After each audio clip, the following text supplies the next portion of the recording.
کہتے ہیں کہ میں نجف سے آ رہا تھا اور زمینی راستے سے جیسے ہی میں ایران میں داخل ہوا، ایلام کے بارڈر پہ بہت شدید برف تھی اور شام بھی ہو گئی تھی اور راستہ بھی پہاڑی ہے، گردان ہے اس کے اندر۔ کہا کہ شام تھی، برف تھی، تو میں نے دیکھا کہ یہ رات کو یہ سفر طے کرنا خطرناک ہے۔ تو میں نے ایک جگہ دیکھا کہ قہوہ خانہ تھا، تو میں نے کہا میں یہاں رات گزار لیتا ہوں اور پھر صبح نکلوں گا۔ لیکن جیسے ہی میں رات وہ اندر گیا قہوہ خانے میں، تو میں نے دیکھا اوباش قسم کے لوگ بیٹھے ہوئے مستیوں میں اور قمار میں مصروف تھے۔ اب میں نے کہا کہ میں ان کو امر بالمعروف کہوں کہ جو ان کے اوپر اثر نہیں کرے گا، اور دوسرا میں اگر ان کے پاس بیٹھ کر ان کو دیکھتا رہوں تو یہ میرے لیے گوارا نہیں ہے۔ تو ایسے میں نے دیکھا کہ مجھے باہر سے آواز آئی کہ سید ادھر آؤ۔ تو ایک شخص درخت کے نیچے بیٹھا ہوا تھا، کہا کہ ادھر آؤ، وہ جگہ تمہارے لیے نہیں ہے۔ کہتے میں ان کے پاس بیٹھ گیا اور بیٹھا رہا۔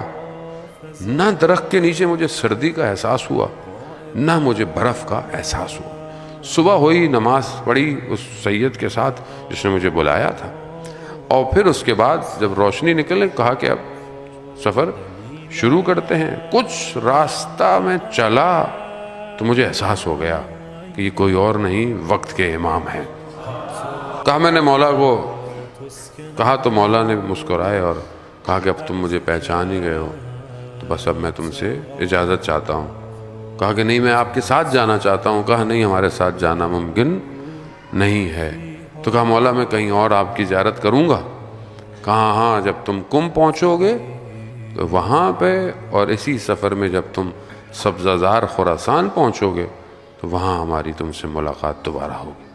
وہ کہا اسی شوق سے جب میں پہنچا کم، پھر میری مولا سے میں 3 دن وہاں رہا، مگر امام سے میری ملاقات نہیں ہوئی۔ بڑا دل برداشتہ ہو کر میں وہاں سے نکلا اور سبزوار جب پہنچا تو میرے دل میں یہی تھا کہ یہاں تو مجھے مولا ملیں گے، لیکن وہاں امام کیوں نہیں ملے؟ امام نے تو کہا تھا۔ تو ابھی میں یہی سوچ رہا تھا کہ میرے پیچھے سے ہاتھ آیا امام کا اور امام مجھے وہاں مل گئے۔ تو میں نے مولا سے کہا مولا آپ مجھے وہاں کیوں نہیں ملے کم میں؟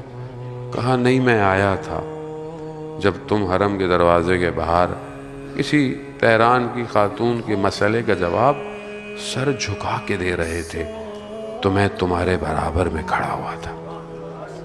عزیزان محترم، خوب امام برابر میں ہوتا ہے۔ میں کیا کر رہا ہوں، کیا دیکھ رہا ہوں، کیا سن رہا ہوں۔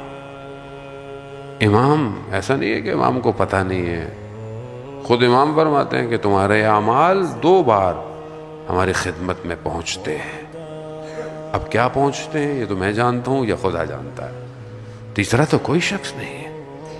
عزیزان محترم، امامت مسئلہ بہت مہم ہے۔ بغیر امام کے امت نہیں ہو سکتی، اور بغیر امت کے امام اپنے ان کاموں کو انجام نہیں دے سکتا۔ امت ہوگی تو امام ظہور فرمائیں گے۔